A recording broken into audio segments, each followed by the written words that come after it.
bar pour les questions. Pas pour le reste. Comme ça, on va arrêter quand même. C'est comme tu veux. Alors, je dirais, allez, qui enclenche le débat? Bonjour. Ah, pardon. Je voulais juste te dire, te présenter rapidement l'ensemble des adhérents de cet après-midi. Je m'appelle Olivier Salomon, je suis plombier chauffagiste. Plombier chauffagiste à Périgueux, Périgueux en Dordogne. J'ai une boîte répartie sur 2 entreprises de 35 salariés permanents. Je fais du marché public, du marché privé, j'ai beaucoup de particuliers, donc je balaye un petit peu tous les outils que vous connaissez. Et je travaille quasiment à 100% dans mon département, qui est un département rural. Voilà, donc il y a quelques départements qui sont appelés similaires. Mon engagement syndical, c'était il y a plus de 20 ans, il y a 20 ans exactement, au club des jeunes dirigeants de la Dordogne, avec des copains qui sont devenus mes amis et nos militants aussi en Nouvelle-Aquitaine. J'ai été président de département en 2013, président de la région Nouvelle-Aquitaine en 2017. Il a fallu fusionner comme chez nous. Et nous, 3 régions, la région Aquitaine, Limousin et la région Poitou-Charentes, 3 régions à fusionner. Donc je voulais bien aussi quelques petits travaux que vous avez pu faire pour fusionner vos 2 régions. Et j'ai été élu il y a 1 an, un peu plus, c'était le 20 mars, 2 jours et demi après le confinement Covid. Super, voilà. J'avais un beau programme de plusieurs pages et bon, j'essaye de faire aujourd'hui. Il a fallu quand même s'occuper de beaucoup de choses aussi. Donc voilà. Et pour vous dire, voilà, en tout cas, je suis à votre disposition. Je fais ma tournée enfin en présentiel depuis à peu près 3 mois. On essaye, j'ai fait le tour de France, il reste encore 2-3 régions. Et voilà, c'est surtout pour échanger, pour qu'on se voit, qu'on se ressente, et qu'on puisse se poser des questions en direct. Il n'y a pas de sujet tabou, il n'y a pas de mauvaises questions, il n'y en a que des bonnes. Si je peux répondre à tout, j'y réponds. Si j'ai besoin d'une ou 2 précisions techniques, il y a notre délégué général national, Eric Jour, qui est avec moi. Et si c'est vraiment trop pointu, voilà, eh bien je vous donnerai la réponse demain et je consulterai nos services à la Fédération, vous savez, national et partout régional, qui sont toujours hyper mobilisés, j'allais dire depuis un an, un peu épuisés, mais c'est pas grave. Il y a du pain sur la planche, donc tout le monde est au rendez-vous. Voilà, donc merci de votre accueil, et je suis vraiment ouvert à toutes les questions, quelles qu'elles soient.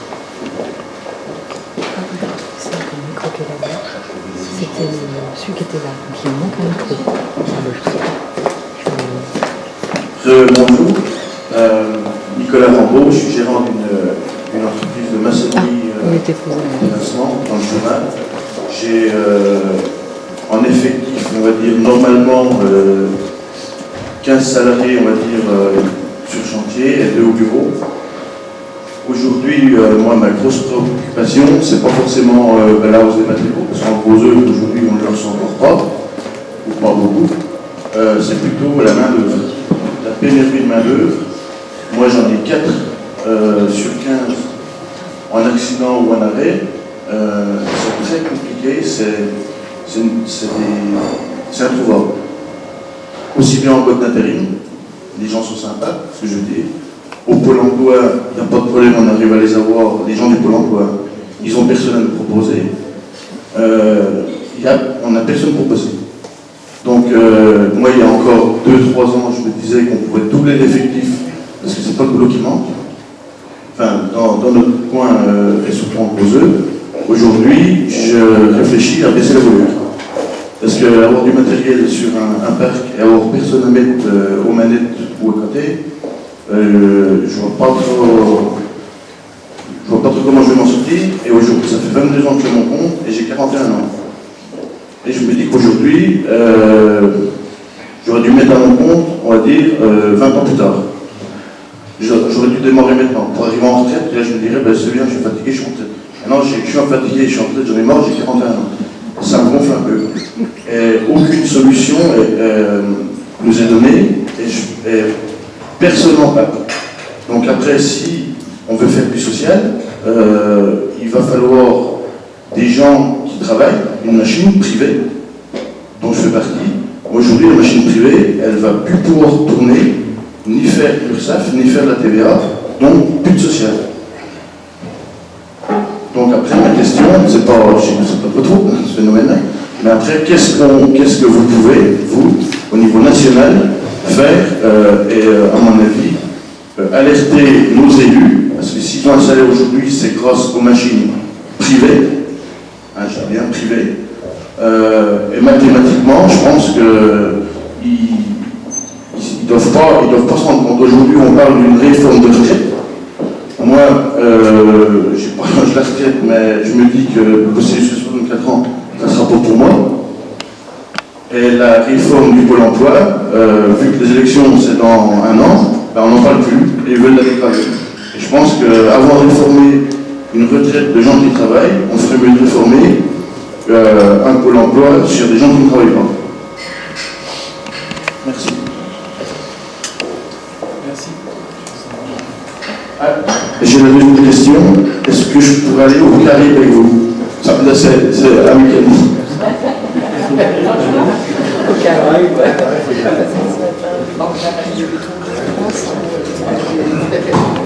Ah oui, c'est ça. J'ai dit que je fais partie de France. Et la France, c'est aussi le département d'outre-mer. On devait y aller avec Eric il y a un mois, on n'a pas pu y aller. Mais ouais, si tu veux, mais on passe 4 jours, et en 4 jours, on fait Guadeloupe, Martinique, Guyane. Aller-retour. C'est ce que je disais, c'est encore la petite entrée, mais le sable fin et les cocotiers, on les verra qu'à l'atterrissage et au décollage des avions. Ça peut être sympa. Non, mais oui, alors, aujourd'hui, il n'y aurait pas la crise des matériaux, on parlerait comme ça, c'est-à-dire la pénurie de main-d'œuvre. On ne parlerait pas de la pénurie de matériaux, on parlerait de la pénurie de main-d'œuvre. D'ailleurs, on en parlait déjà il y a 3-4 mois, et on sait qu'à chaque fois que le bâtiment repart, eh bien, on a une pénurie de main-d'œuvre. Pourquoi je vais peut-être me répéter un petit peu, mais on a, nous, effectivement, beaucoup de volonté pour former les jeunes, les moins jeunes, etc. Mais je crois que oui, il faut changer l'image de nos métiers. Il faut changer l'image de nos métiers, ça se fait au niveau du terrain, de vous, de toi, de moi. Et moi, j'ai fait de gros efforts aussi, parce qu'à un moment donné, je recevais des apprentis, je recevais des stagiaires, je recevais des salariés, je leur donnais une petite livrée d'accueil, et puis bon, allez, on se débrouille, etc. Je les habillais pas, je leur donnais pas de véhicule, je leur donnais pas quelques avantages sociaux, tout ça. Et puis ça roulait, parce que c'était comme ça, parce que c'était les années, début des années 90, où les anciens, les ex-services, ou avant. Je crois qu'aujourd'hui, si à la Fédération française du bâtiment, vous savez, depuis quelques mois, le mot RSE n'est plus tabou, responsabilité sociétale et sociale des entreprises, c'est aussi beaucoup plus d'accueil, beaucoup plus d'intégration, montrer que le visage de l'entreprise et du bâtiment a changé. Et ça, c'est primordial. Rendre un peu plus attractifs nos métiers, c'est le succès du recrutement, c'est sûr. Quand nos métiers sont vus d'une façon caricaturale, je disais avec un gars qui pousse sa brouette devant la bétonnière, devant une centrale déchets, où il y a des dégoûtants partout, il y a de la boue, et voilà. Donc là, on ne peut parler que de physique difficile, de pénibilité, et alors que le bâtiment est autre chose. À nous à le montrer par des messages locaux, mais surtout national. Et donc, vous savez, depuis un an, on booste beaucoup plus nos présences sur les réseaux sociaux pour montrer d'autres choses, d'autres technologies, d'autres innovations dans le bâtiment. On a créé notre première journée d'innovation, c'était le 15 avril, c'était il n'y a pas vieux. Hein. Et donc voilà, pour montrer une autre image. Parce que si on veut attirer les jeunes, les moins jeunes, et surtout montrer aux parents que travailler dans le bâtiment, c'est plus, comment dirais-je, voilà, je cherche un problème ou quoi que ce soit, une sanction, c'est qu'il faut leur montrer que les métiers ont changé. Grâce à l'innovation, une nouvelle organisation, le lean organisation, on utilise des drones, moi j'ai un copain qui est charpentier couvreur, voir plutôt, qui sont 2 salariés, qui utilisent le rôle pour faire ses maîtresses, ses photos, ses devis et tout ça, montrer à son client le résultat final et tout ça, pour lui monter un échafaudage à 30 mètres, toutes ces choses-là. Voilà, les CFA BTP, je vous parlais aussi, où ils ont investi dans les lunettes augmentées, et ils font passer par exemple les habitations électriques d'une façon numérique, avec des lunettes virtuelles, où ils ont des imprimantes 3D, où ils ont tous, d'ailleurs tous les jeunes, les moins jeunes, même nous, qui ont passé 50 ans, on a tous un smartphone, on peut faire des devis, des maîtrises, de la géolocalisation, tout ça. C'est à nous à vendre notre métier pour attirer le plus possible les jeunes et les moins jeunes. Il faut rénover le CFA BTP, ils vont faire de nouveau. Il faut rénover le centre de formation pour qu'enfin, on rende plus. Tu vas où l'année prochaine? Je vais au truc d'apprentissage. Bon, pour nous, c'est valorisant, mais pour les jeunes, les moins jeunes, et les parents, il est où ton fils? On va aller rentrer en apprentissage. S'il ne le vend pas comme l'intelligence de la main, pilotée par le cerveau, il va rénover Notre-Dame, il va construire des monuments d'acier et de verre que tous les grands architectes font sur la planète entière, c'est les ouvriers qui font ça. Si c'est pas comme ça, eh bien ça reste un peu péjoratif. Ouais, tu vas où? Tu vas en apprentissage. Ce qu'on disait tout à l'heure et qu'on parlait avec toi aussi, c'est que j'ai un CFA BTP qui s'appelle plus CFA BTP, qui s'appelle Campus des métiers. Et donc c'est des étudiants, apprentis, alternants, de tout niveau qui sont là. Ils côtoient à la fois le CAP, BP, Bac Pro et BTS en même temps. Et je veux dire, les jeunes filles, les jeunes hommes, ils sont fiers, ils ont une fierté, ils sont bien sur tout rapport, ils sont entre guillemets modernes, ils sont bien dans leur temps, je veux dire, ils sont fiers. T'es où? Moi je suis au campus du métier, alors tu fais quoi? Et moi je veux faire ça, tel métier, et puis regarde, je fais ça avec la visée laser, le truc, avec le smartphone, la géolocalisation, etc. Je dois faire une chaufferie, et bien écoute, avant, j'ai ma tablette, je la regarde, et en fait je la vois en virtuel, et ensuite tout ça, c'est des choses qu'il faut qu'on montre aujourd'hui. Donc ce travail il est très important. D'autres métiers, d'autres secteurs nous ont montré la voie. Je le dis, je le répète, faire cuisinier, faire pâtissier, c'est très difficile. Il faut se lever à 2h du matin, 2h30. Il faut travailler toute l'année avec sa femme ou son mari, H24, c'est pas forcément très drôle. Voilà. On ne peut pas partir en vacances, mais on ne part pas en vacances parce que ni en week-end, parce qu'en week-end c'est là où les gens consomment, donc c'est là qu'ils viennent au restaurant et ils viennent acheter de la bouffe et de la pâtisserie. Et pourtant, il y a 500 000, peut-être un peu, peut-être plus, non, ouais, 500 000 jeunes qui veulent aller en CAP, cuisinier, pâtissier, tout ça. Parce qu'à un moment donné, à la télé, il y a tout de l'amour, on leur a montré 2-3 stars et on leur a montré des choses qui étaient belles. Nous, peut-être qu'on ne pourra pas réussir à faire tout à fait ça, mais le top chef, c'est le top chef de chantier, le meilleur pâtissier, c'est le meilleur menuisier, maçon, plombier. À nous de montrer ces choses-là, à nous de montrer ces choses qui évoluent. J'en parlais encore. Aujourd'hui, on l'a devant nous, les honnêtes des métiers avec le World, ce sont des jeunes bien dans leur temps, qui savent, qui ont envie, qui sont du haut niveau, qui ont la compétence, l'expertise, et qui sont faramineux.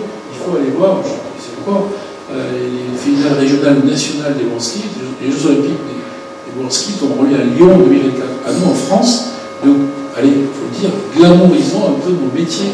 Montrons que oui, c'est toujours la main qui fera beaucoup de choses, mais le drone, mais la surfaceuse, mais l'appareil numérique, mais l'appareil ceci, cela, le métrage, etc. On utilise tout ça aujourd'hui dans nos métiers. Et nos métiers aussi, c'est de s'accomplir physiquement parce qu'on a envie de se dépenser physiquement, d'être manœuvre sur le chantier, d'aide, etc., jusqu'au top niveau de l'ingénierie, bâtiment, et travailler dans un bureau d'études, créer sa boîte très rapidement, etc., etc. Donc tout ça, il faut le montrer à l'ensemble de la société, c'est la première des choses. Moi, j'ai voulu le faire, j'avais mis mon programme, on essaie de le faire entre 2-3 choses énormes, 2-3 météorites qui me tombent sur le coin du nez depuis un an. Mais en tout cas, on essaie de le faire. Et beaucoup plus de présence sur les réseaux sociaux. C'est vrai que les jeunes, moins jeunes, sont beaucoup sur les réseaux sociaux. Je disais Twitter, Facebook, LinkedIn, Instagram. Et si vous tapez FLB, depuis 6 mois, ça a changé, beaucoup évolué. On sait ce que vous faites à Dijon, on sait ce qu'on fait à Périgueux, on sait ce qu'on fait à Marseille, à Brest, à Lille, ou à Biarritz. Voilà, il y a un lien entre nous et on se montre les choses. Il y a des des vidéos qui sont faites, sur des choses un peu décalées. On a créé la commission intelligence artificielle. On a créé la première journée d'innovation, c'était le 15 avril, il n'y a pas très longtemps, que je disais. Voilà, il faut montrer des choses qui sont aujourd'hui réelles. Oui, le mec qui pousse un web sur un chantier dans la bourse, ça existe. Mais il n'y a pas que ça. Il y a beaucoup d'autres choses qui existent. Et justement, c'est ça qui va valoriser les jeunes et les moins jeunes, à travailler en tant que salariés ou à monter la boîte très régulièrement. À nous de les aider.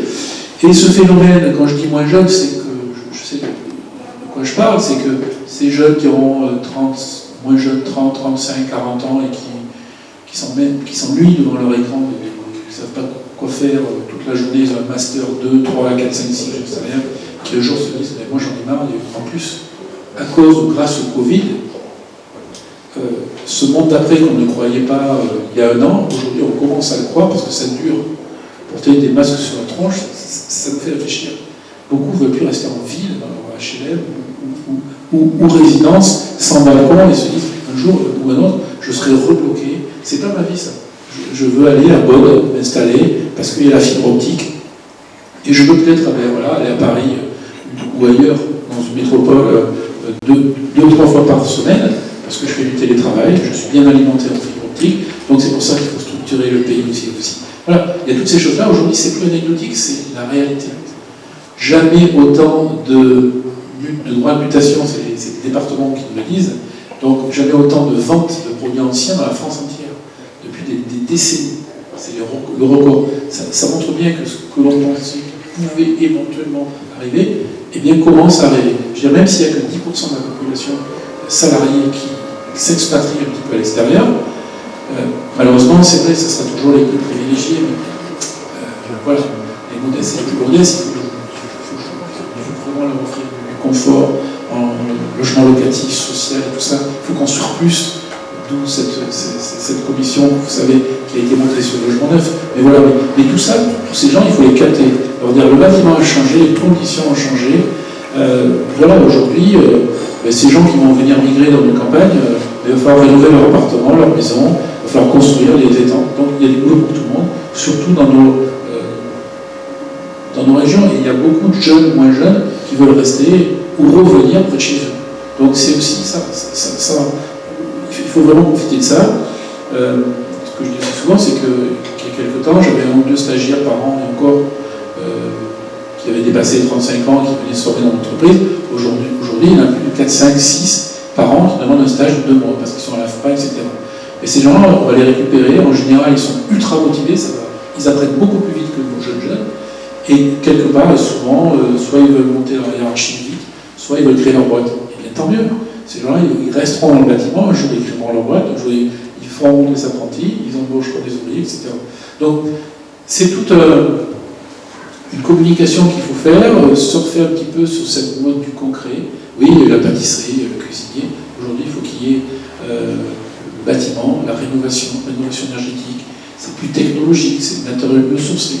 On va construire avec différemment notre organisation, avec des matériaux qu'on ne connaît pas aujourd'hui, des techniques qu'on ne connaît pas. Mais ça attire les jeunes, les moins jeunes. Se dire, moi, j'ai voulu tout le temps, en permanence. Communiquer sur les salaires ils ne sont pas ridicules. Les premières grilles à 17 ans et demi, ils touchent plus de 10% que le SMIC, tous. Parce que c'est nos grilles de salaire. À nous, après, à les payer un peu plus, et puis les valoriser, leur donner des avantages sociaux. On est bien placé au niveau du bâtiment. C'est tout un tas de petites choses, encore une fois, sur ce sujet-là et sur tous les sujets, qui feront qu'on puisse aider ces gens-là. Au national, la FFB, c'est ça aussi son message national, c'est qu'on le voit avec un nouveau discours, avec de nouvelles organisations, de nouvelles images, de nouveaux réseaux sociaux, et aussi, c'est un scoop, j'en ai parlé un tout petit peu, mais là va être décidé, enfin, c'est quasiment, ça s'est proposé, donc ça va être validé, une grande campagne nationale sur les métiers du bâtiment. J'ai le scénario en tête, c'est moi qui l'ai eu, parce qu'on a créé une commission communication à la fédération, avec pour la première fois depuis longtemps une présidence, une directrice générale de la communication, une personne qui s'occupe des réseaux sociaux, puis s'il faut muscler un peu tout ça, parce que la guerre de la com, il faut qu'on la gagne envers les autres secteurs, surtout ceux qui vont moins bien, surtout certains secteurs de services, certains secteurs techniques, comme l'aéronautique, qui vont perdre malheureusement pour eux, et les sous-traitants des ouvriers, des salariés. Et nous, ces techniciens-là, il faut qu'on les récupère, parce qu'on a des métiers techniques, il faut les récupérer chez nous. Donc voilà, c'est beaucoup de choses. La campagne nationale dont je te parle, voilà, elle va être montée, ça sera un contenu télévisé, plus des affiches, plus des réseaux sociaux, et on va la garder pendant plusieurs mois, et puis voilà. C'est rendre un peu ce métier un peu plus valorisant, le valoriser, nous en parler de façon passionnée, parce que c'est ça aussi qui fait aussi quelquefois, vous savez, les coulisses du bâtiment, nos jeunes, une fois par an, au mois d'octobre, c'est connu. C'est encore plus connu depuis octobre dernier, parce qu'en octobre dernier, on a eu 15 000 connexions, puisqu'on était tous confinés. On a fait ça sur la chaîne YouTube de la Fédé, 15 000 connexions, en replay, tout ça. Ça veut dire qu'il y a 15 000 jeunes, moins jeunes, qui ont regardé au moins une fois ou une seconde, c'est pas mal, en tout cas l'émission. Ce qui veut dire que, qu'est-ce qu'ils ont vu ce jour-là? Bon, le chantier qui était plutôt sympa, mais réaliste, hein, qui commençait, voilà. C'est bizarre, à un moment donné, il y a un drone qui est arrivé, qui a fait le truc, démétré, qui a montré comment était le chantier, qui prenait sa géolocalisation, surtout. Ah, c'est ça, effectivement, c'est bizarre. Bon. Après, juste à côté, en rentrant dans les bureaux, on voyait des jeunes, 25-30 ans, qui sortaient des études, qui faisaient des dessins en 3 dimensions et qui sortaient la maquette numérique. Ah, c'est ça le bâtiment. Donc, en fait, c'est ça. C'est montrer ce qui est réellement aujourd'hui en train d'arriver. On est en pleine mutation depuis quelques années. Le BIM, on en a parlé, voilà. Le Lean, l'organisation, une nouvelle organisation de chantier. Je peux vous dire que ceux qui ont fait, moi, ma petite entreprise, j'ai fait le Lean Management, on s'est formé avec tout l'ensemble des salariés il y a 2 ans et demi, 3 ans. Je peux vous dire que quand le Covid est arrivé, au niveau organisation, hygiène, rangement, méthodologie, tout ça, chacun à sa place, pas d'open space, tout le monde dans son. Voilà, on était carré, il n'y avait rien à faire. Juste à mettre les étiquettes et les affiches officielles, avec le masque, tout était fait. Ça a pris, j'exagère un peu, mais ça a pris. Donc tout ça prouve que voilà, le bâtiment, c'est plus une caricature dont certains parlent à nos places. Il faut qu'on soit fiers, montrer qu'on va sauver la planète déjà, que le bâtiment va sauver la planète. La rénovation énergétique, c'est nous, les bâtiments émettent 40% de CO2, on dit qu'on va les rénover d'une façon rapide. Donc, 10, 15 ans, 20 ans prochains, rénovation à fond énergétique, que ça y est, avec la même si ça nous a embêté pendant longtemps, on a réussi à infléchir un petit peu, et que du tout bon, on va revenir à une certaine mixité, et donc on sait construire avec des matériaux biosourcés, mais avec aussi du béton décarboné, etc., etc. Donc, voilà, tous ces matériaux-là, toutes ces choses-là, on est capable de le faire, et il n'y a que, je pense, dans les prochaines années, on a quelques mandats maximum, pardon, on peut le faire, c'est changer tout ça, changer cette image. Et le jour où les parents ou les profs diront, oui, tu veux faire un apprentissage, tu veux aller au campus des métiers de Dijon pour apprendre un métier manuel, un métier machin, ouais, vas-y, je pense que tu peux y aller. Je suis content pour toi, tu vas t'éclater, tu es fait pour ça. Aujourd'hui, on sait un petit peu les réponses. D'ailleurs, celle qu'on a beaucoup critiquée, Muriel Pénicaud, il y a à peine un an, et c'est vrai qu'on a un peu oublié ce qu'elle a fait quand même, mais c'est elle qui a quand même fait changer la fameuse feuille de passage en classe supérieure de la 3e à la seconde, et cette fameuse feuille où il y avait les desiderata des élèves en 3e, en haut à droite, il y avait une case, il y avait marqué passe en seconde, et la deuxième case, c'était redoublement ou apprentissage. On était en 2020. Donc, quand on est là psychologiquement pour les parents, soit tu redoubles, soit tu vas en apprentissage. Vous voyez la valorisation des métiers. Il y a des petits trucs comme ça sont marqués, ça n'existe plus. Donc, il a fallu 2000 ans. Donc, je veux dire, aujourd'hui, c'est plein de choses comme ça qu'il faut remettre sur le devant et parler de façon positive. Alors, après 10 minutes de mon monologue, c'est sûr que c'est pas ça qui va faire trouver des salariés tout de suite dans l'instant. Mais voilà, formons des apprentis, il faut les trouver, c'est pas facile. Essayons de changer l'image. Pour l'emploi, ce qui était vrai il y a 6 mois, mais pour l'emploi fait des efforts, je dis ce matin, assez fantastiques pour nous trouver des salariés le plus possible. Ils ont une instruction forte et une injonction de la part de la ministre Madame Borne, qui rigole pas souvent. Je peux vous dire qu'aujourd'hui, on a tous été appelés dans les départements, dans les fédérations. Ils ont un correspondant BTP, ce qui n'avait jamais existé, pareil, depuis des décennies. Aujourd'hui, ça existe depuis 6 mois. Il faut s'en servir. Les fameux 150 000 dont je vous ai parlé, qui sont employés dans pas trop longtemps, on ne les aura pas tout de suite. Mais en tout cas, il faut qu'on y aille, il faut qu'on force, que l'OSG, le DG, garde ce contact avec Pôle emploi, nos élus y aillent et montrent que voilà, on a besoin de salariés, il faut les faire évoluer, bien les accueillir. Et puis au niveau de la formation, franchement, on a encore de la place. On peut les former encore, voilà, on peut les former d'une façon technique. Et surtout, notre accueil doit être irréprochable dans les années qui viennent si on veut attirer plus de monde. Je vais compléter par rapport à ta question que tu as posée. Nous, en région, en dehors, je ne suis pas président de la Fédération du bâtiment, je suis président du GEC et président du comité d'échecs régionaux. À ce titre, en une semaine et demie, j'ai rencontré toutes les institutions, que ce soit Pôle emploi, le Greta, les lycées, les CFA, on a fait des réunions. Franchement, la région, qui est quand même moteur dans la formation, qui nous accompagne au quotidien, et franchement, tous autour de la table. Et on essaie de trouver des solutions pour vous amener des salariés, pour les former, pour les amener dans les entreprises. Il y a vraiment un élan. Cette semaine encore, j'ai le lycée Mandela, qui est un petit peu dans ton coin, qui m'a appelé, on a fait une réunion, ils montent un plateau technique, il y a 11 plateaux techniques qui vont se monter en Bourgogne-Franche-Comté complémentaires à ceux qui existaient avant, des plateaux techniques dédiés à nos métiers du bâtiment. Et le plateau technique sur le lycée Mandela, justement, c'est du plateau technique photovoltaïque, voire hydrogène. Ce qu'ils voulaient faire, ils l'ont présenté, ce n'était pas suffisant.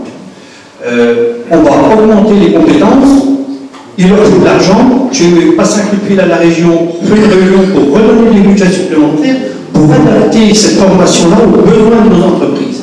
Et ça, croyez bien que toute l'équipe qui m'entoure à la fédération régionale avec les départements, on travaille vraiment très très fort avec eux et on est écouté.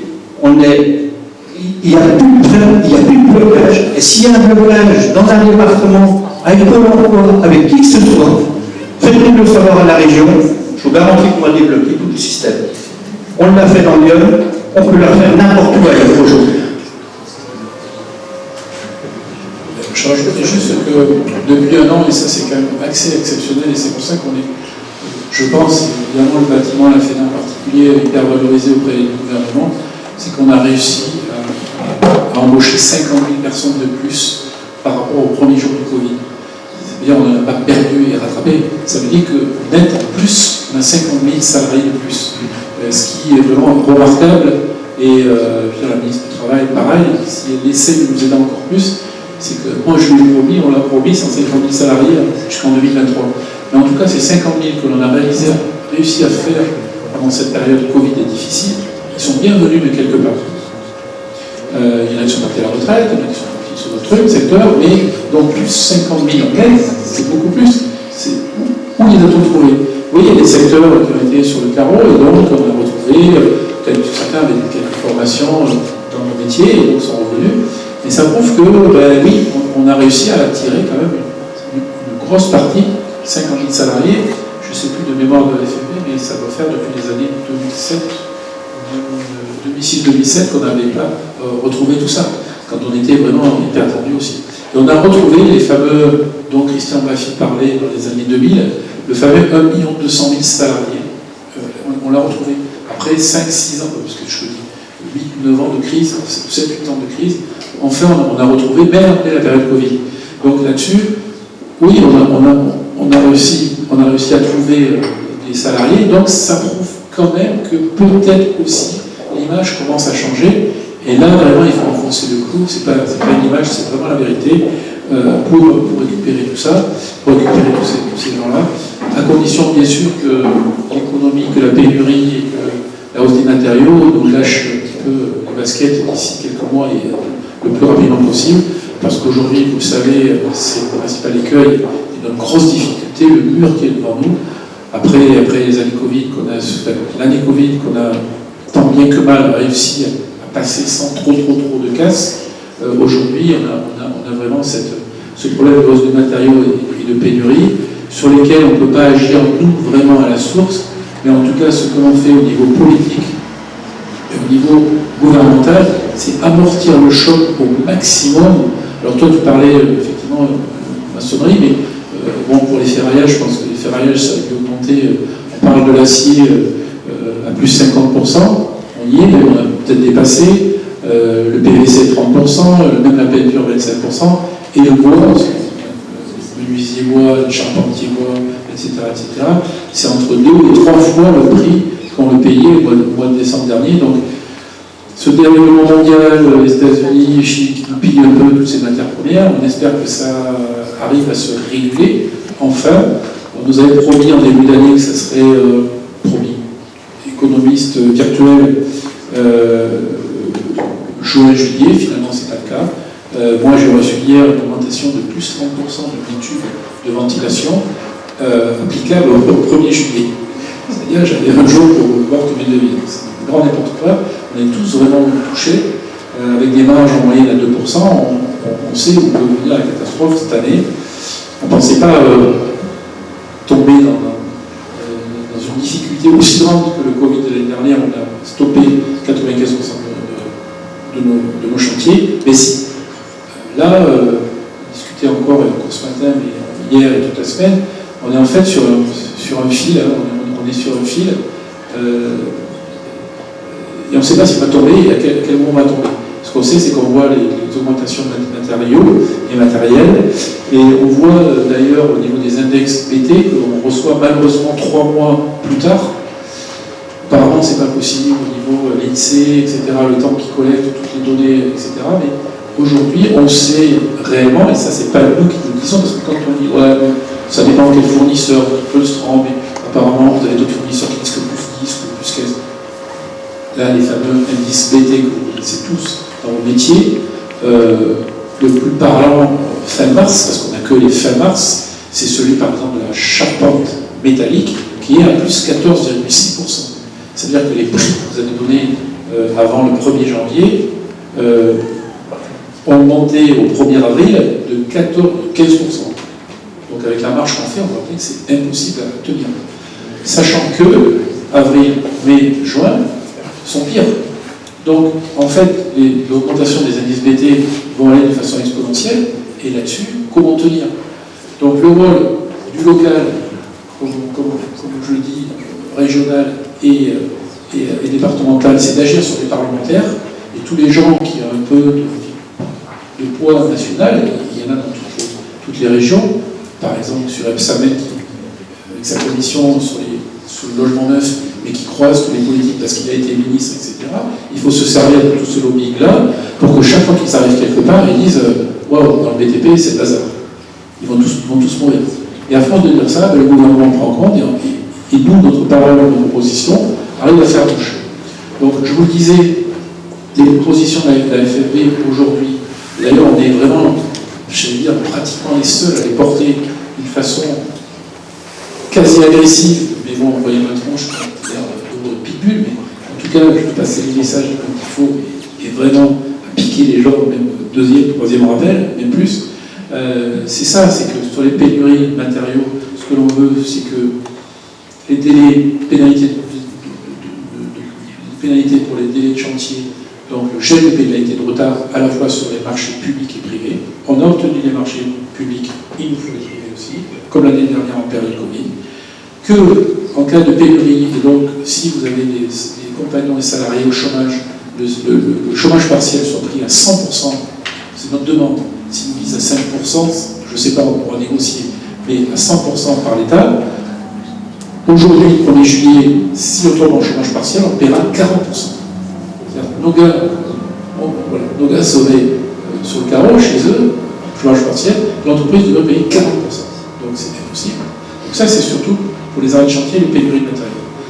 Pour le reste, au niveau des prix, nous demandons que le différentiel de l'indexation des prix, de l'augmentation des prix par rapport au 1er janvier, par exemple, jusqu'au mois d'octobre, c'est-à-dire que indexé sur les BT que l'INSEE a défini, que ce différentiel supérieur soit transformé en crédit d'impôt pour les entreprises. C'est pas gagné, en tout cas c'est ce qu'on demande. Ça amortirait un peu plus le choc. Vous avez une augmentation de, regardez, les charpentes métalliques, voilà, vous avez fait un chantier janvier à mars, plus 15%, que c'est plus 15% sur les marchés que vous faites, suivant le chiffre d'affaires, soit réputé, c'est-à-dire en crédit d'impôt, vous ne payez pas d'impôt là-dessus.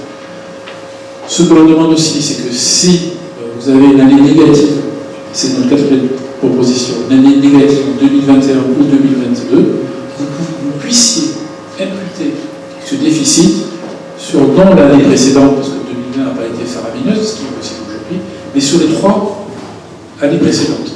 À partir du moment où vous avez fait du bénéfice les 3 années précédentes, en général, c'est le cas. Et que ça, ce delta soit remboursé au mois le mois et pas attendre que l'impôt sur les sociétés, ou que l'accord sur l'impôt sur les sociétés soit déversé ou crédité. Donc là-dessus, c'est des choses très réalistes, j'allais dire, qui ne coûtent pas trop cher à l'État, malgré que ça va coûter entre 2 et 3 milliards d'euros. Mais bon, on n'en a eu que 7 sur 100 pour l'instant. Aujourd'hui, si on a besoin d'un petit coup de pouce sur quelques mois, 3, 4, 5 mois, c'est maintenant. Et si on ne veut pas perdre le bénéfice de l'emploi salarié dans le BTP, les plus 50 000, plus 10% en plus au niveau des apprentis, ça fait 3 ans qu'on a des chiffres, qu'on a des augmentations à 2 chiffres, donc qu'on continue, qu'on montre qu'on est résilient, qu'on est volontaire et qu'on veut travailler, et qu'on participe au PIB de la France, et je veux dire, à la croissance et à la remontée de notre économie, eh bien, il faut nous aider sur un laps de temps limité, mais en tout cas, il faut nous aider. Donc c'est vraiment des grosses demandes. Ça ne date pas d'il y a très longtemps. Il y a quelqu'un ce matin c'est un journaliste qui m'a rappelé que c'était le 15 juin la première réunion. La deuxième réunion, eh bien, c'était hier matin à 11h. Et où là, en tant que FFB, évidemment, on a un peu aussi pris le micro pendant un petit moment, mais pour donner vraiment nos avis, nos explications, pour que enfin l'État se rende compte. Vous savez, les hommes politiques, ils s'en rendent compte quand c'est la cata, c'est quasiment trop tard. Donc là, voilà, on dit non, regardez ce qui se passe, ce qui est en train de se passer. Nous avons des entreprises qui mettent, pour l'instant, quelques-unes, leurs salariés en congé. Ce n'est pas la solution, mais il faut qu'on y peuvent. Sinon, ils vont payer 40% du salaire. Donc, c'est les aider sur une période de laps de temps important. Oui, on a 50 000 entreprises, oui, on a 800 000 salariés, oui, ça va coûter entre 2 et 3 milliards d'euros, mais c'est la seule solution, si jamais on tombe dans le précipice, en tout cas, si jamais la catastrophe arrive, pour sauver l'emploi, sauver nos entreprises, et donc sauver la filière. Et là-dessus, on n'a pas le choix, et c'est pour ça qu'on est aussi véhément, aussi motivé. Vous avez peut-être vu depuis maintenant, fin mars, les télés, les radios, la presse, etc. C'est non-stop, c'est des conférences de presse et des communiqués de presse en permanence pour alerter, pour dire voilà, on a besoin de vous, c'est maintenant qu'il faut agir. Aujourd'hui, sur les 4 propositions, on en a une demi, c'est maigre, mais ça ne fait que commencer. On se revoit dans 15 jours, j'espère que d'ici 15 jours ça va évoluer. Sinon, je veux dire, il y aura des mesures beaucoup plus, comment dirais-je, agressives de la part des territoires, des demandes, etc. sans aller murer les préfectures ou brûler des pneus, comme nous a dit l'agriculteur. C'est pas trop la tradition. Mais ils ont peur de nous, en fait. Ils ont peur du BTP, ils ont peur de la mobilisation. Ils disent, si un jour le BTP il sort les engins de chantier, ça va faire mal. Et là, c'est pas le moment pour le pays. Donc, évidemment, c'est absolument pas mon discours. Si et seulement si, on n'arrive pas à cet extrême. Après, ça montera du terrain et ça sera vraiment une volonté du terrain. Alors, sans bloquer le pays, on est aujourd'hui coincé entre les industriels qui nous imposent leur hausse. Ils sont compris sans défendre, puis nos maîtres d'ouvrage, les privés, qui refusent de rendre leur partie et qui nous enferment. Or, on a vu au premier confinement, on se souvient de l'Unico dont tu parlais, à quel point notre arrêt, notre blocage, était à la fois surprenant pour l'ensemble des autorités du pays et immédiatement mesuré dans son ampleur d'impact. Alors, sans bloquer le pays, sans aller meurer une préfecture, parce que les préfets d'ailleurs sont peu opérants pour les rencontres, se rencontrent régulièrement, n'est pas venu au temps d'une action musclée, te permettant de mener les négociations avec une force supplémentaire, avec le seul critère qui leur fait peur à tous, aussi bien à nos industriels qu'à nos maîtres d'ouvrage, c'est l'arrêt des chantiers. Le seul critère qui les inquiète, le seul critère où ils ont une vraie peur, c'est l'arrêt d'un chantier.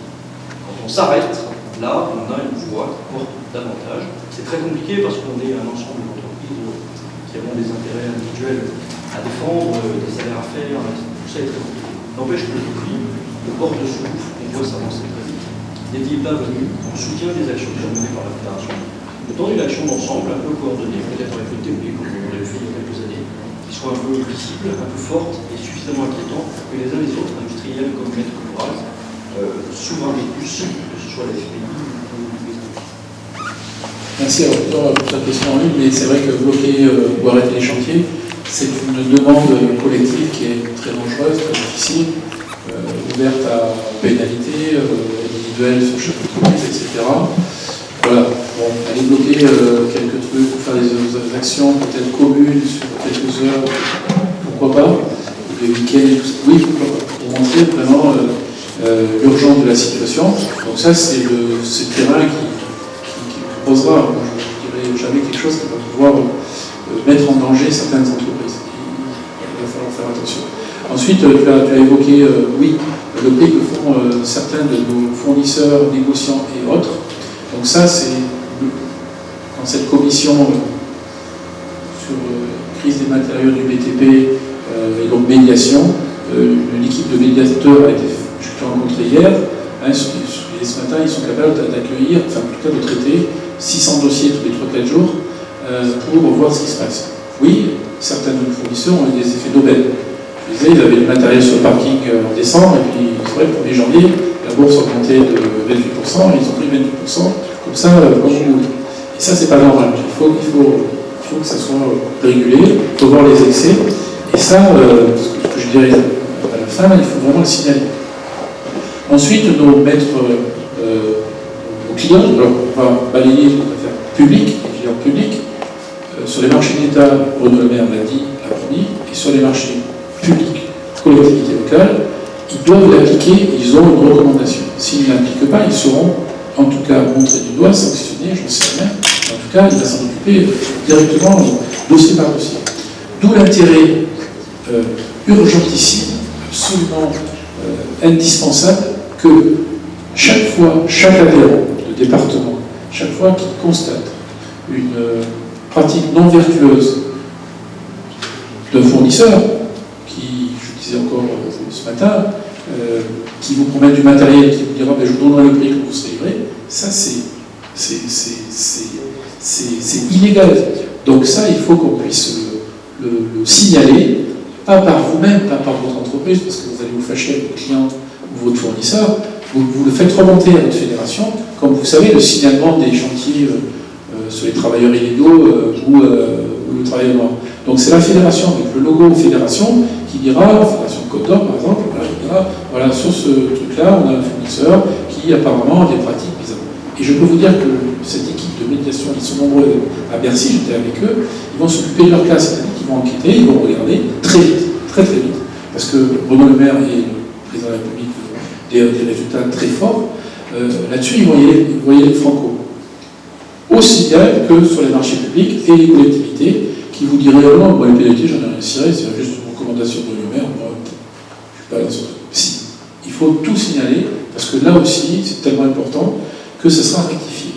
Après, nous avons signé avec, du côté privé, Action Logement, les bailleurs sociaux, CDC Habitat, qui est public, voilà, des chartes justement sur la non-application des pénalités de retard et aussi une certaine indexation des prix, un peu comme les surcoûts l'année dernière.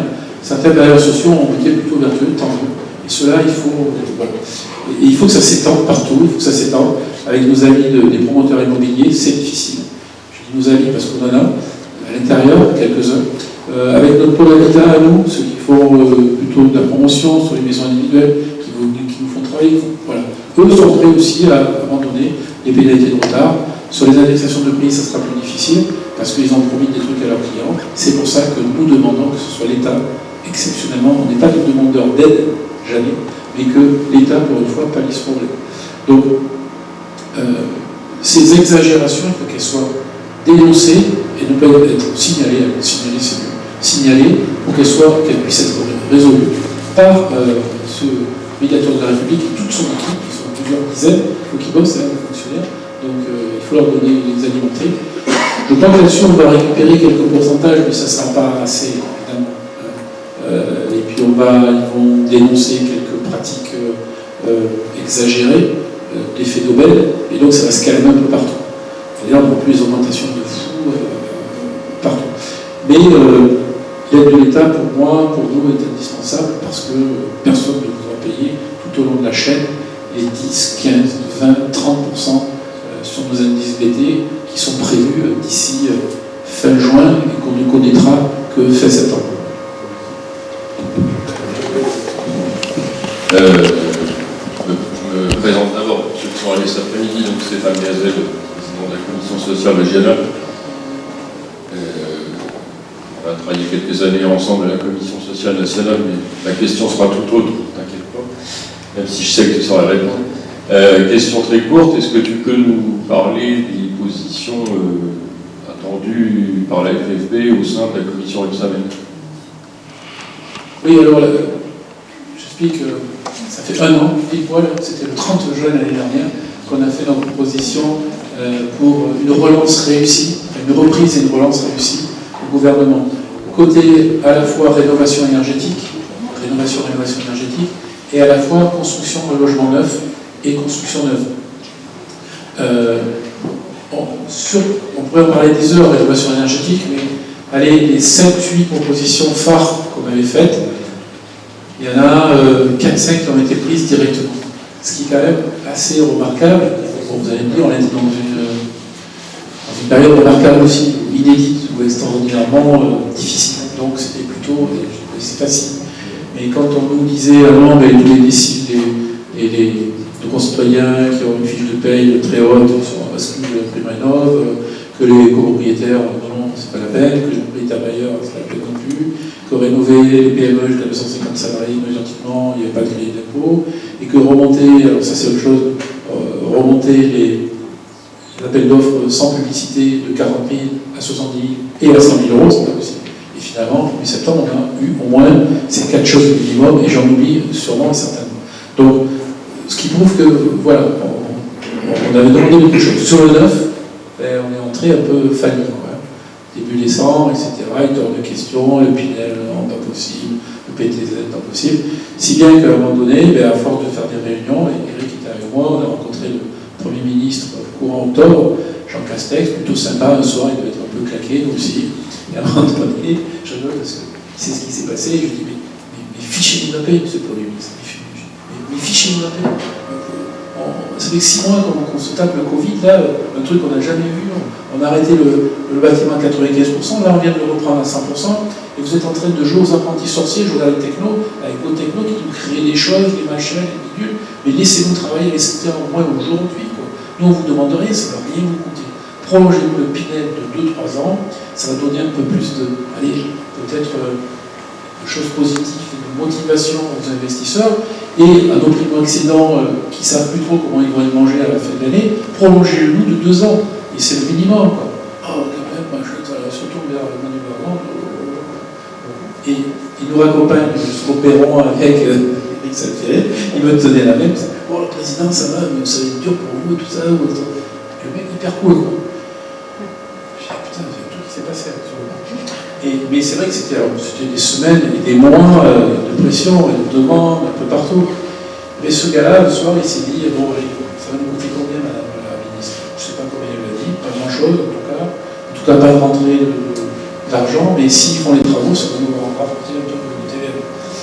Et bien le lendemain, à 20h, 24 heures après, à l'Assemblée nationale, Emmanuel Macron qui a annoncé le prolongement du Pinel de 2 ans, ou au contraire, je l'ai oublié, et le PTZ de 3 ans, avec une diminution les 2 dernières années, etc. Et on s'est dit, mais putain, cette énergie qu'on a passée depuis 6 mois pour demander tous ces trucs, on a fait des réunions avec tout le monde, des matchs, des trucs incessants, des réunions, une énergie folle de chez nous, il suffisait, bon, il fallait qu'il y ait tout ce travail, mais à un moment donné, il fallait qu'il y ait un truc qui se passe.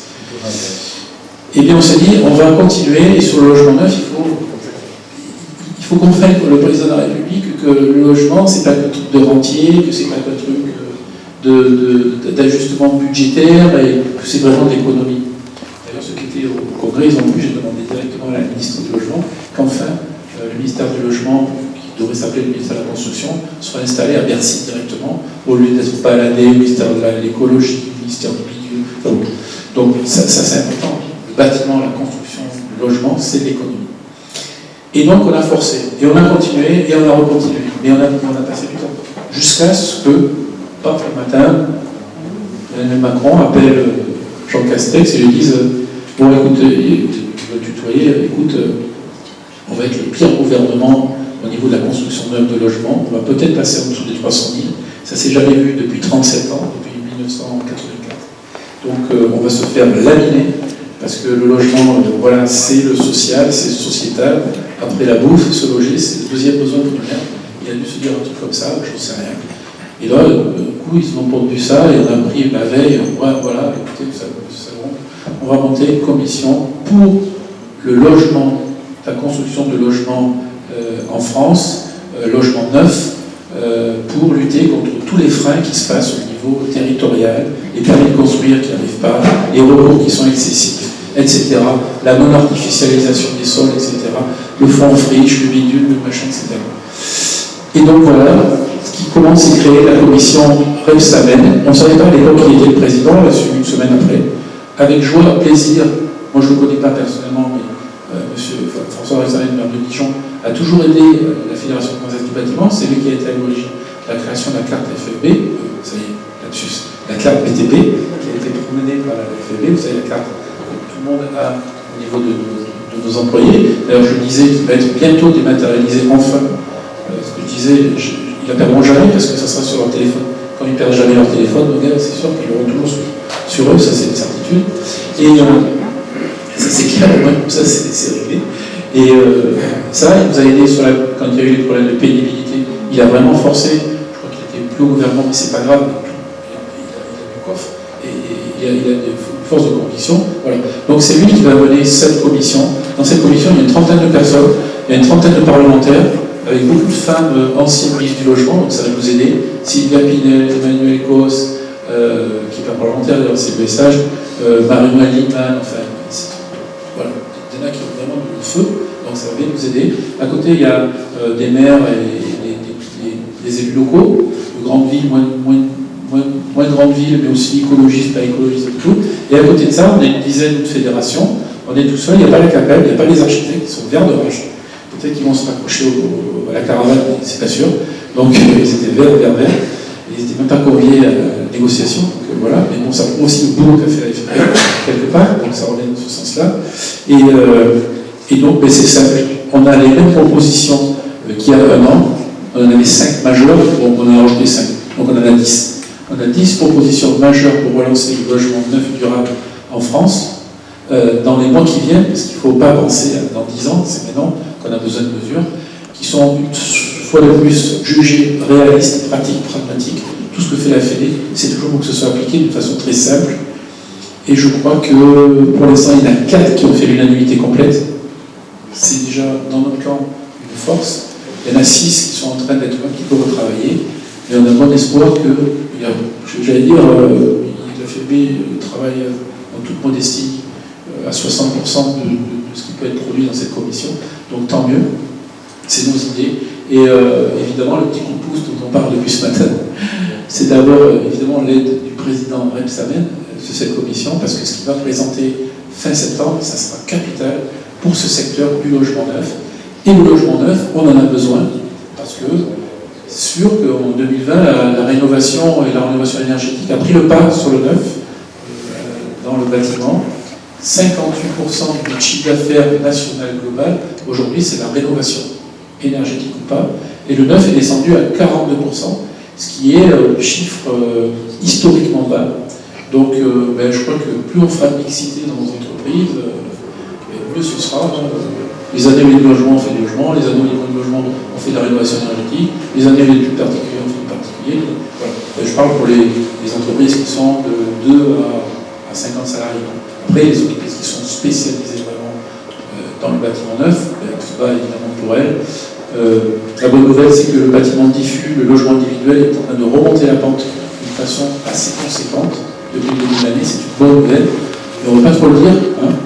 On va dire que ça va toujours mal, pour essayer d'avoir encore plus au niveau de cette commission. Moi je dirais que vous êtes les mieux placés pour nous aider, pour m'aider, parce que vous avez le plus de pour cette famille, et puis pour aller pour le reste du bâtiment, on va bien plus loin. Pour cette commission aboutisse à des choses très réalistes, très rapides. En fait, c'est des choses que nous on a proposées. Oui, donc Jean-Pierre Fouget, je suis président de la Fédération de l'Orso. Je reviens un petit peu sur la première question. Parce que moi j'ai l'impression qu'on est parti sur un problème de paiement de main-d'œuvre. Et à la fin, on s'est retrouvé sur le coût des matériaux. Alors, pardon.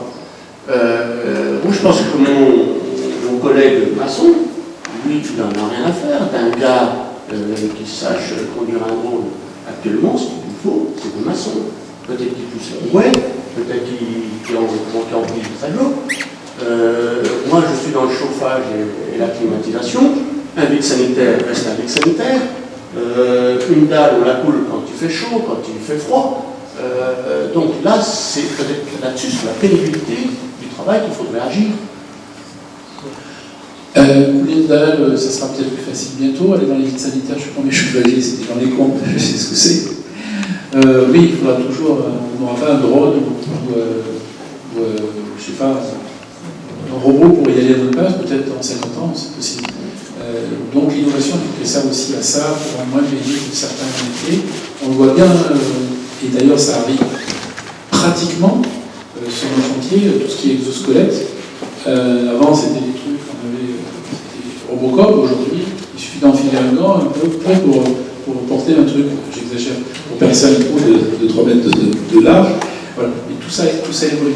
Mais alors, après, je disais, le panel, il nous faut, j'ai bien dit, hein, du manœuvre, le gars qui a envie du physique, mais s'il travaille dans un milieu qui est beaucoup plus attrayant, s'il ne dit pas, ben moi je suis un bon de tôle, je suis dans les machines, moi, c'est quoi ton métier? Moi je fais des tranchées à la pioche. Il y en a qui vont dire, mais il y en a qui vont dire, mais non, moi je suis maçon, voilà, je construis ta maison. Comment lui donner envie, justement? Ça, c'est peut-être donc la pénibilité. Hein. Le drone, de nouvelles technologies, de tablettes, effectivement, ça va intéresser les jeunes. C'est une ambiance. C'est une ambiance. Mais il nous faudra toujours des gens, et il va falloir qu'on facilite leur travail, et de façon concrète. Parce que les squelettes, c'est super bien, mais quand on fait un plaquiste, il fait, je ne sais pas combien de mètres carrés dans un bâtiment, c'est concevable. Mais un gars qui va poser, qui va travailler 2 jours par-ci, 2 jours par-là, c'est impossible. C'est impossible à mettre en œuvre. Donc il faudrait qu'on trouve des solutions. Le télétravail, ça ne concerne pas beaucoup. Hein, comment? Puis le télétravail et tout ça. Le télétravail, ça ne marche pas. Il y a plein de choses qui ne marchent pas. Il faut y aller très peu. Il y a 10% de nos effectifs éventuellement. Le dessinateur, peut-être, ceux qui fait des études pour rester un jour chez lui, pour faire son étude à tête reposée et sortir le truc. Mais ça n'existe pas. Après, le reste, c'est une question d'horaire. Dans les restaurants, oui, il y a le chef, il y a les commis, il y a les aides de cuisine, puis il y a les mecs qui sont à la planche. Ils sont fiers. Je travaille où, moi? Ben, je travaille chez Machin. C'est pas étoilé, mais c'est un très bon resto, je suis fier. Je suis dans le métier d'alimentaire, dans la cuisine. Et quelque part, en moins de 20 ans, cette mentalité a changé. Nous manger le pâtissier, les artisans, le savoir-faire. Nous, je crois que même si on a un peu essayé par-ci par-là, c'était le gros rouleau compresseur, on veut des mecs, on veut former, je suis désolé, mais ce facteur un peu RSE, un peu plus attrayant, si on ne l'a pas, si on n'arrive pas à l'avoir, eh bien, il faut faire comme on en parlait tout à l'heure, il faut faire comme on a fait depuis des millénaires, c'est-à-dire accueillir des personnes, des familles, de l'étranger, des réfugiés en situation régulière, ce que l'on fait avec les 15 000 bâtisseurs que la FFB vient de monter, où vraiment, voilà, on a 15 000 personnes dans les quartiers prioritaires de la ville. J'espère qu'on va en faire beaucoup plus, mais aussi accueillir des familles du monde entier qui viendraient s'installer. Moi, j'ai formé 2 apprentis il y a 4-5 ans. Il y en a un qui était rwandais, on sait pourquoi, et qui quittait son pays, et un autre qui était chrétien égyptien, qui avait des problèmes avec la famille, tout ça. Mais ces mecs-là étaient c'est des jeunes, ouais. Ils sont rentrés en apprentissage, ils étaient un peu âgés, 22, 23 ans, et maintenant on rentre jusqu'à 30 ans. Ultra motivés, et et ils étaient tellement contents de venir en France, d'avoir un salaire, combien je vais toucher 800 euros, et voilà. Et donc, aujourd'hui, il y en a un qui travaille à Paris, voilà, qui est parti. L'autre chez un confrère, parce que voilà, il voulait se spécialiser dans un travail bien particulier. Ils sont restés dans le bâtiment, et j'en suis fier. Et ils ont eu leur CAP grâce à ma petite entreprise. Et voilà, et donc j'étais vraiment très fier. Comme le jour, il y a 4-5 ans, j'ai formé mon premier BTS. J'étais hyper satisfait. Bon, le seul problème, c'est qu'il s'est barré faire une école de design dans le cinéma à Toulouse. 3 ans de BTS. Et là, tu vois, parce que l'image n'était pas là. Donc il y a ce travail à faire, et d'être manœuvre ou ingénieur dans le bâtiment, il faut qu'ils soient les filles, il faut qu'ils soient fiers de travailler dans leur entreprise, qu'ils soient fiers de leur métier. On a besoin de tout le monde, et surtout ne pas dénigrer le truc. S'il faut, je dirais, moi je suis clair, s'il n'y a pas assez de salariés, si un jour on monte 1 200 000, 1 300 000, 1 400 000, si on a besoin de 1 500 000 salariés, parce que c'est le boom, comme disait Bernard, de la rénovation énergétique, mais en même temps de la rénovation des bâtiments publics, mais en même temps de la construction de logements neufs, eh bien s'il nous faut du personnel qui vient du monde entier, qu'on les accueille comme on est accueilli depuis des siècles, toutes les nationalités, à partir du moment où ils s'installent, ils cotisent, ils ne travaillent pas au noir, ils sont là, et voilà, ils s'intègrent. Une dernière question. Nous, les gens, c'est difficile. Juste avant le Covid, on avait commencé à reparler de la pénibilité. Et puis, ça a disparu, la circulation. Est-ce que tu penses que ça va être remis sur le numéro? On ne fait pas des métiers pénibles. On fait des métiers difficiles, pas faciles, physiques, mais pas pénibles. Si on commence à dire qu'on fait des métiers pénibles, là, c'est sûr que tout ce qu'on peut mettre, les réseaux sociaux, les machins, les quoi, tout ce qu'on veut et tout, et la campagne grand public que l'on veut mener en cette fête d'année ou début d'année prochaine, c'est bon. Voilà. Dire, mais moi je vais faire métier pénible, je vais dans le bâtiment. Voilà. Donc, il va falloir se battre jusqu'au bout pour qu'on ne soit pas vraiment taxé de métier pénible. En revanche, on est tous d'accord. S'il y a des aménagements que tout le monde mutualise, c'est-à-dire l'ensemble des secteurs, pour que nos gars puissent partir quelques années plus tôt à la retraite, surtout ceux qui ont des métiers physiques et usants, ben oui, on est tous d'accord. Là, franchement, au niveau social, on est vraiment d'accord. Ça va peut-être à les attirer chez nous. Mais aujourd'hui, c'était possible il y a quelques années, vous saviez, dans certains secteurs, on pouvait partir bien avant, jusqu'à même 58 ans et demi, c'était un peu, oui, c'était il y a 15 ans. Ça. Voilà. Aujourd'hui, oui, je veux dire, on est tous pour ça, parce qu'on sait très bien qu'il y en a beaucoup qui ne finissent pas leur carrière, qui partent les 2 dernières années en rupture conventionnelle ou autre, ou licenciement, ou quoi, ceci, cela, et qui finissent par en libre, ou en tout cas, ou arrêt de travail, c'est ce qu'on veut, blessés et tout, et donc qui finissent pour l'emploi, leur carrière, ce qui est quand même dramatique. Donc oui, là-dessus, il y a beaucoup de choses encore à faire. Tout ça a été pas abandonné, mais retardé. Je pense, tout à l'heure, tu parlais de la réforme des retraites, mais je pense que dans ton cas et dans notre cas à tous, c'est surtout la réforme de l'assurance chômage qu'il faut réformer. Parce que dire qu'ils n'ont même pas pu faire passer de passer de 4 mois d'activité sur 28 mois, donner droit à un paiement d'une prestation, ils voulaient le faire passer de travailler 6 mois en 24 mois. Rien que ça, ils n'ont pas pu s'entendre. C'est pas s'entendre, c'est que les syndicats de salariés ont menacé de faire la révolution en manifestation et tout ça. Donc ils n'ont pas osé faire. Alors, rien que ça, si on n'y arrive pas, l'assurance chômage, on n'est pas prêt d'y arriver à un an des présidentielles, je peux vous dire. Et ça, c'est dramatique. Parce que, oui, malheureusement, à un moment, il va falloir piquer un peu les gars qui attendent le dernier moment pour trouver un emploi. Ça revient aux 150 000 pour attirer leur métier. Il va falloir que ce soit un peu plus restrictif. Oui. Baisser les prestations. Oui, il y a une question parce que...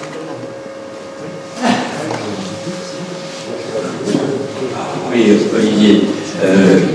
Frédéric de Mongeau, président de Côte-d'Or.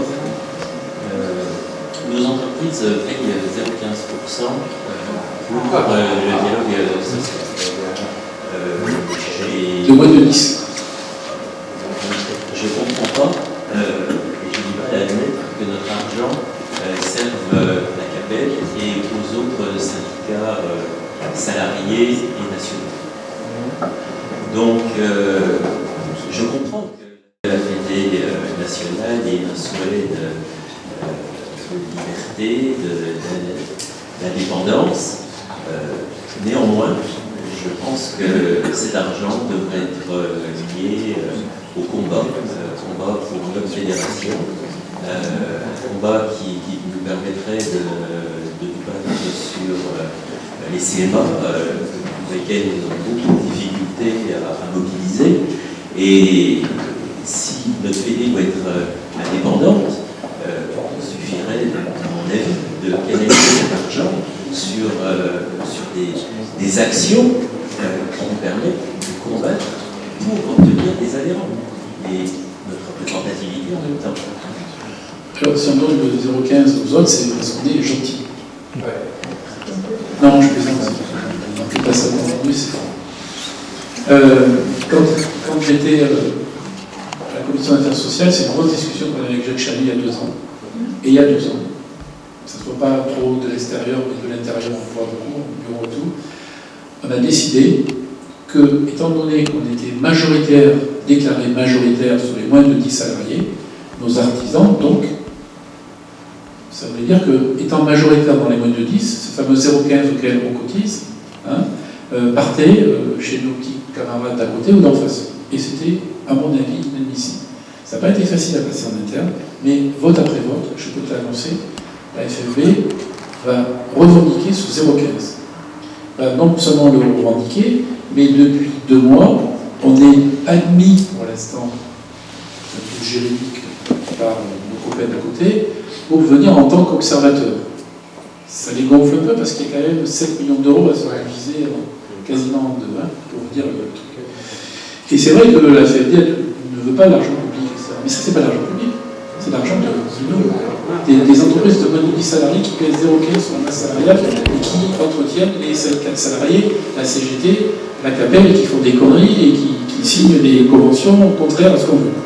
Donc il est temps de prendre la main, et là-dessus, ça y est, je peux te le dire officiellement, on n'est pas encore légalement membre parce qu'ils nous chipotent les trucs, ils nous chargent des puces et tout ça, tout ce qu'on veut, mais en tout cas, on y est présent. Tony Godal, le président de la commission sociale, il est massif, il est à côté, il est la région d'à côté, dans le centre. Nous sommes présents à l'intérieur, et tu as raison, c'était totalement inadmissible qu'on laisse partir l'argent des artisans, puisqu'on est majoritaire, à d'autres. Alors on a dit qu'on allait financer des œuvres sociales pour nos salariés, c'est très bien, tout ce qu'on veut, dialogue social, dialogue social, ça fait 115 ans qu'on fait depuis 1906. Donc t'inquiète, on va en faire. Mon ami Jean-Christophe. Donc voilà. Mais il nous casse les pieds. Et il faut un accord, il faut signer ceci, Et comment on va se répartir les sièges? Et que ce qui compte, eux, c'est le fric. Nous, on s'en fout du fric. Je ne dis pas qu'on s'en fout, parce que, évidemment, ça nous permet de faire peut-être autre chose, et beaucoup d'autres choses. Mais les campagnes, les machines, tout ce qu'on veut, et du social, ça l'engage, tout ce qu'on veut. Donc voilà, officiellement, ça y est, on est rentré, et on y est pour longtemps, j'espère. Il faut qu'on gagne la représentativité. Là, les 2 sont jetés depuis longtemps. On va être comptabilisé en septembre-octobre. J'espère qu'on sera encore majoritaire sur les moins de 10. Si on les bat, il faudra encore plus être offensif sur Start 2024 et sur ce qu'on a mis en place pour gagner des adhérents dans toutes les catégories moins de 10, pour qu'en 2024, enfin, on dépasse de façon pérenne nos camarades à côté et qu'on ne puisse pas se faire imposer une convention à la noix signée par la CGT qu'on a dénoncée il y a peu de temps. Bon, merci à tous. J'ai une question. Oui, ça revient sur comment rapprocher les jeunes, parce qu'on a un petit peu le même problème, on est tous confrontés. Pardon, Florence, c'est de construction, entreprise de maçonnerie à Dijon, Gros Œuvre. Et nous, la moyenne d'âge chez nous, c'est 30 ans. On a beaucoup de chance, mais c'est vrai qu'on y travaille sans arrêt. La Fédé de Dijon le sait, comme on travaille et tout. Mais ce que je trouve dommage, c'est qu'on n'intervient pas assez sur tout ce qui est collège et lycée en tant que professionnel, parce que c'est peut-être là où ils font aller qu'on aille les pêcher. Et je pense que tous les outils, la technologie qu'on a d'aujourd'hui, on la mettrait en rapport avec la pénibilité, parce que l'exosquelette nous permet de ne plus avoir la pénibilité. Et je pense qu'il y a peut-être un parallèle à faire avec les deux, pour leur montrer qu'aujourd'hui nos métiers sont plus aussi difficiles qu'avant. Sans plancher, simplement. Ouais, mais les collèges et les lycées, on n'y est pas assez. Nous, on est conseiller école entreprise depuis 2 ans. J'ai fait une intervention et c'est à la prison. On va dire Sur les coulisses du bâtiment, oui, mais il y a les coulisses du bâtiment qui sont des fois par an sur les élèves de 3e, 4e, mais il y a aussi beaucoup d'initiatives locales, départementales, qui ouvrent plusieurs chantiers, qui vont dans les collèges et les lycées. Malheureusement, c'est surtout les directeurs et ça qui freinent. À nous de montrer, à nous de leur fournir des vidéos, à nous de leur fournir des choses et faire intervenir plutôt des jeunes quand on y va. Il vaut mieux envoyer des jeunes avec nous et des apprentis, les jeunes qui montrent un peu les métiers, pour voir que c'est des jeunes tout à fait normaux qui sont dans le bâtiment, jeunes hommes ou jeunes femmes, pour attirer leurs collègues et la jeunesse. Et donc là-dessus, je crois que ce que je disais aussi, j'ai développé encore plus, c'est ça, c'est cette communication, tous ces trucs sur les réseaux sociaux, ces différentes images qu'il faut faire. Et une fois que les profs vont se rendre compte que le bâtiment, oui, c'est une voie de garage, et certains veulent s'y accomplir, là-dessus, il faut y aller. C'est pas que des paroles, c'est du terrain. C'est vraiment du terrain, être proche de ces lycées, de ces collèges, du président de la région, des départements, etc. Et des maires aussi, parce que même aller dans les écoles primaires, montrer certaines choses, ça peut aussi, ça commence très tôt, ça se fait.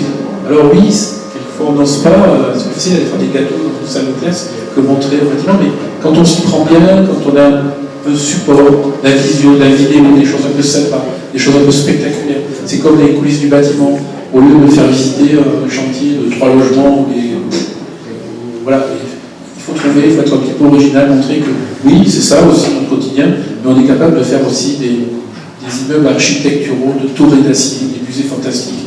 Et ça, il n'y a que la main de nos ouvriers qui l'ont construit, et donc c'est valorisant. Aujourd'hui, je le disais ce matin aussi, le concret revient à la mode, profitons-en. C'est pas que des paroles, c'est. Voilà, moi je suis entouré d'une équipe, là, au comité exécutif, on est 15, pas fait exprès, alors c'était le 15, je sais que là, il y a quelques équipes de rugby dans les coins aussi, de foot aussi, mais de rugby. Et donc voilà, le 15 du bâtiment, c'est aussi cet esprit d'équipe, les hommes, les femmes, les petits, les gros, ceux qui courent vite, ceux qui ne courent pas vite. En tout cas, plein d'idées, plein d'optimisme pour la suite. Je vous le dis, il y a un bel avenir qui arrive dans le bâtiment. On va avoir besoin demain. Le gros obstacle qui est devant nous, les matériaux peuvent faire des dégâts, évidemment. Mais en tout cas, je pense qu'on a un très bel avenir pour l'ensemble de nos entreprises, nous-mêmes, vous, les élus, les mandataires. Impliquez-vous, rentrez dans les commissions, participez. C'est ce qu'on disait aussi. Ça met du sang neuf. Il faut régénérer aussi rapidement aussi tous ces mandats. Voilà, c'est ça aussi qui donne encore de l'énergie pour aborder mandat après mandat toute cette force et cette résilience, comme dirait l'autre, que le bâtiment a prouvé depuis 1 an. Voilà, donc je vais être obligé de le dire au revoir sur ces mots-là, mais voilà, moi, sachez bien que l'équipe au national, mais bon, moi je ne suis pas du national, je suis du milieu rural de mon Périgord natal, il n'y a pas de Parisien à Paris, il n'y en a pas. Donc voilà, on est comme vous tous, et sachez notre motivation, notre détermination par rapport à tout ce que je dis ce matin, tout ce qu'on dit cet après-midi. Et croyez que je reviendrai souvent, parce que c'est avec grand plaisir. Et puis, voilà. Merci en tout cas de tous ces échanges.